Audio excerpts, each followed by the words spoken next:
Muito bom dia, meus caros irmãos de doutrina e aqueles companheiros que simpatizam com esta doutrina abençoada dos Espíritos. Aqui nos encontramos para a realização do nosso trabalho, que oferecemos aos companheiros ensinamentos desta doutrina querida e do Santo Evangelho de nosso Senhor Jesus Cristo. Eu peço aos companheiros que divulguem esses ensinamentos aos seus familiares, seus amigos, nas suas redes sociais. Nós não visamos de maneira nenhuma dinheiro. O que nos interessa de coração é a divulgação, é a luz que oferecemos dos ensinamentos do Santo Evangelho e desta doutrina iluminada. É isso que nós desejamos. O nosso vídeo de hoje é o de número 112 da nossa série e se intitula Olho por Olho, retirado do Reformador da Federação Espírita Brasileira. É uma obra escrita por João Marcos, setembro de 1974, página 273, 274, publicado no Rio de Janeiro. E ele inicia assim, abre aspas, em 4 passagens diferentes, a Bíblia reproduz a expressão olho por olho, 3 no Antigo Testamento e 1 no Novo. A primeira vez é em Êxodo, capítulo 21, versículo 23 a 25.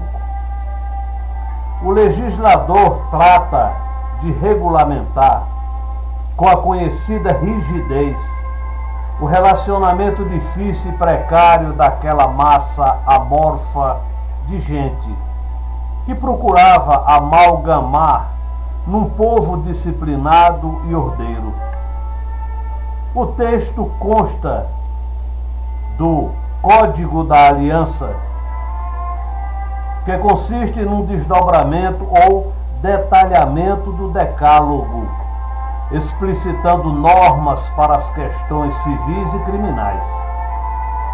Começa com as leis sobre o altar, prossegue com a legislação atinente aos escravos, passa pelo homicídio e aborda, a seguir, o problema dos golpes e ferimentos. Chegado ao ponto indicado, diz, entre aspas, se alguém, no curso de uma disputa, der golpe em mulher grávida e provocar o parto sem outro dano, o culpado será multado conforme o impuser o marido e mediante arbítrio. Mas, se resultar dano, dará vida por vida, olho por olho, dente por dente, mão por mão, pé por pé, queimadura por queimadura, ferimento por ferimento, machucado por machucado. Fecha aspas. No Levítico, capítulo 24, versículo 19 seguintes, volta a lei, ainda implacável, com as prescrições rituais complementares, insistindo na pena de talião, donde vem obviamente a palavra retaliação, que significa revide, ou seja, pagar uma ofensa com outra equivalente ou maior. Dizem estes versículos, entre aspas, se alguém causa uma lesão, como ele fez assim se fará com ele, fratura por fratura, olho por olho, dente por dente. Será feita nele a mesma lesão que haja causado a outrem. Fecha aspas. Em Deuteronômio, capítulo 19, versículo 21, encontramos novamente a expressão quando a legislação antiga regulamenta o testemunho na corte perante os juízes. Se o testemunho for falso, a lei manda aplicar a pena de talião e recomenda, abre aspas, não terás piedade dele, vida por vida, olho por olho, dente por dente, mão por mão, pé por pé. Fecha aspas. A prática da retaliação estava, pois, profundamente enraizada na psicologia do povo. Era não apenas permitida, mas prescrita claramente, recomendada, incentivada, era um direito que cabia ao ofendido, o do revide na mesma proporção da ofensa. Conhecendo hoje, na perspectiva do tempo, as razões dessas duras prescrições, nem assim podemos aceitá-las sem ressalvas bastante sérias, porque elas muito contribuíram para implantar, através dos tempos, sob o manto protetor da lei, o princípio da vingança em oposição à lei do perdão. A vingança prende o ofendido ao ofensor e reabre o ciclo que se alarga através dos tempos pelo mecanismo da reencarnação. Aquele que se vinga ao pé da letra diante da agressão física ou moral assume simultaneamente o compromisso de resgatar sua nova falta mais adiante no tempo. Quando recebemos em nossas sessões de desobsessão o espírito que cobra uma falta praticada contra ele, é comum ouvi-lo citar a lei mosaica. Esquece-se ele, porém, ou ignora que é exatamente por causa dessa lei que ele não deve acionar o dispositivo da vingança. O ciclo da ofensa não é fechado. Se lhe foi possível funcionar como ofendido, prejudicado, imolado à calúnia, à agressão, ao falso testemunho, ao crime, afinal, é porque ele próprio foi objeto da mesma pena, pois no passado, em algum ponto do tempo e do espaço, ele também ofendeu, prejudicou, caluniou, agrediu, praticou crimes semelhantes e, voltando a praticá-los na vingança, predispõe-se fatalmente à nova cobrança de alguém, alhures.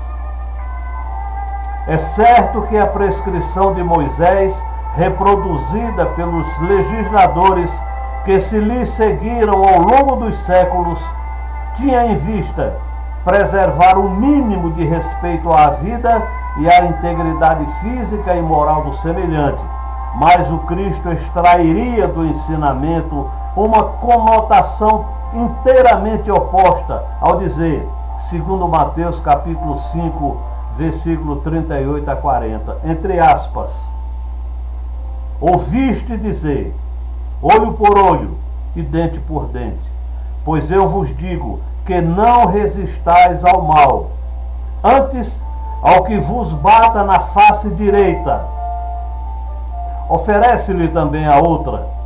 Ao que desejar disputar-vos a túnica, dai-lhe também o manto. Ao que vos obrigue a andar 1 milha, ide com ele 2 milhas. Fecha aspas. Que estranha filosofia é essa, que tão profundamente contraria a lei antiga? Desculpa. Como pode aquele que recebe uma bofetada na face direita apresentar a esquerda ao agressor? Por que tão estranho comando de conformismo e renúncia? Muitos dos chamados espíritos fortes, interpretando essa palavra ao pé da letra, acusaram a doutrina do Cristo de ser uma escola de covardes, porque sempre foi de bom padrão ético entre os homens a vingança pronta, radical, definitiva, arrasadora. A honra se lava com sangue. O duelo era até há pouco tempo, no século passado, o recurso doloroso da reparação, e por ele muitas encarnações promissoras e redentoras chegaram ao trágico fim. Muitos lares se cobriram de luto e em muitos rostos rolaram lágrimas. Onde está, porém, a covardia daquele que deu a outra face à bofetada e corajosamente enfrentou o ridículo, a vergonha ou a humilhação necessária? Ou naquele que, assustado diante da vergonha, acovardado ante a humilhação, matou ou se deixou matar para fugir à aflição do resgate ou da provação? Não resistais ao mal, ensina o Cristo em Mateus, e completa seu pensamento ainda em Mateus, no capítulo 26. Aproximava-se a hora extrema. Jesus conversava com os seus no jardim de Getsemane, quando chegou Judas acompanhado daqueles que deveriam prendê-lo. Houve reação da parte dos que o ouviam. Abre aspas. Nisto, escreve Mateus, um dos que estava com Jesus levou a mão à espada, sacou-a e, ferindo o servo de um sacerdote, cortou-lhe a orelha. Disse-lhe então Jesus: devolve a espada à sua bainha, porque todos os que empunham a espada, pela espada hão de perecer. João repetiria a ideia semelhante no Apocalipse, capítulo 13, versículo 10, entre aspas. Aquele que levar alguém para o cárcere há de ir. O que faz morrer pela espada há de morrer. Fecha aspas. Essa é a chave, a da responsabilidade pessoal pelos atos que praticamos, a certeza inexorável de que esses atos voltam sobre nós, tanto os bons como os outros. Esse conceito evangélico, o Espiritismo conhece sob o nome de lei de ação e reação. Não há mais dúvida para aqueles que estudaram a doutrina dos Espíritos que cada um de nós constrói seu próprio destino, inteiramente livre na ação, mas irrevogavelmente preso à reação. Eu vou repetir isso para que fique bem gravado. Cada um de nós constrói seu próprio destino inteiramente livre na ação, mas irrevogavelmente preso à reação. Nosso livre-arbítrio nos permite fazer hoje o que entendermos da nossa vida, sujeitos apenas à condicionante das ações passadas que nos inibem algumas escolhas, certos, porém, de que as nossas decisões de hoje condicionarão, por sua vez, as escolhas futuras. É nesse delicado e preciso mecanismo que se resolve o velho e disputado problema do livre-arbítrio em choque com o determinismo. Somos livres, sim, de agir agora. Podemos escolher o bem ou o mal, o comodismo ou a renúncia, o trabalho ou a ociosidade. Amanhã, porém, quando a ação passada nos obrigar a aceitar a reação inevitável, não poderemos queixar-nos dos rigores da lei, nem deblaterar contra a injustiça de Deus, que faz sofrer o inocente.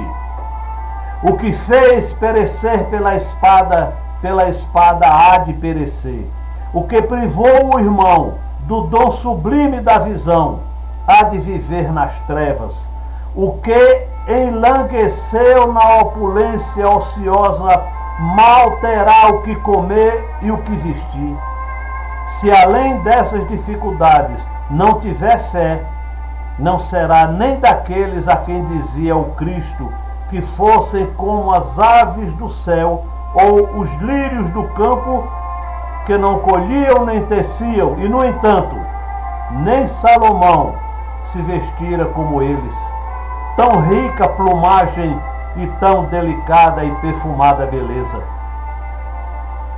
As lições do Cristo estão aí mesmo, repetidas insistentemente ao longo de muitos séculos. Nós que vivemos esses séculos aqui ou no espaço, muitas vezes, inúmeras vezes lemos e ouvimos esses mesmos ensinamentos proclamados em toda parte, em todos os tempos, a toda a gente. O que estamos esperando para colocá-los em prática? Mais um punhado de séculos? Como perdoar? Do livro Alguns Ângulos dos Ensinos do Mestre, psicografado por João Nunes Maia, pelo espírito Miramês, editora espírita cristã Fonte Viva, página 107 e 109, em Belo Horizonte. Abre aspas.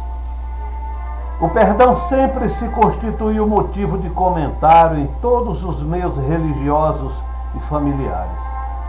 Ele é o traço de união entre pessoas que se aborrecem umas com as outras. O perdão tem superioridade sobre a maledicência e a ignorância. É o Senhor que o coração, formado no bem, anseia. Perdoar é começar a viver o céu, mesmo aqui na terra. É mostrar aos semelhantes que já se despediu do atavismo milenar dos que ofendem. Antes de Jesus Cristo, o perdão não era bem compreendido.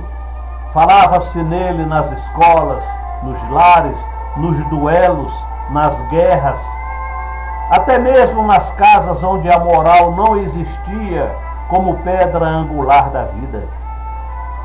O esquecimento de uma falta se dava com restrições, dependia muito do ofensor ou do ofendido, os quais perdoavam ou eram perdoados mais ou menos prolongadamente, de acordo com o procedimento e estado de espírito do que ia abençoar pelo perdão. O modo pelo qual era entendido estava longe de chegar aos moldes ensinados pelo Cristo a seus discípulos, mas como o perdão também evolui, embarquemos nas asas dessa virtude singular, aproveitando suas paradas e desfrutando das suas subidas e planuras no campo dos entendimentos humanos. Mesmo na época dos ancestrais da humanidade, com todos os seus porquês, era ele que dava ao sofredor algum alívio. Por conseguinte, abençoemo-lo. De qualquer forma, o perdão na terra é o céu procurando o ambiente nos corações para se instalar em definitivo, ensejando-nos o legado de Jesus, o grande Nazareno, além de ensinar que deveríamos esquecer as faltas quando ofendidos e ajudar aos ofensores. Instruiu-nos também para caminharmos com eles quando juntos no caminho. O perdão, antes do Cristo, era transitório e duvidoso, poderia durar meses ou anos, minutos ou horas, dependendo do perdoado e do ânimo do que se dizia dono da lei. Nas épocas recuadas dos faraós, às vezes uma nação inteira recebia o perdão, cessando-se a subjugação. Presenteava-se o faraó com uma linda jovem que, se gostava, concedia o perdão aos subjugados. É o sensualismo despertando o interesse e a embriaguez dos sentidos conduzindo à indulgência.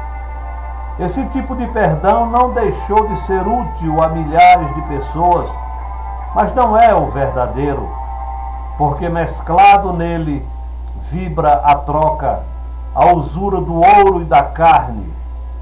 Quem não tivesse nada para oferecer sofreria eternamente. Além do mais, a nação perdoada não esquecia o velho ofensor.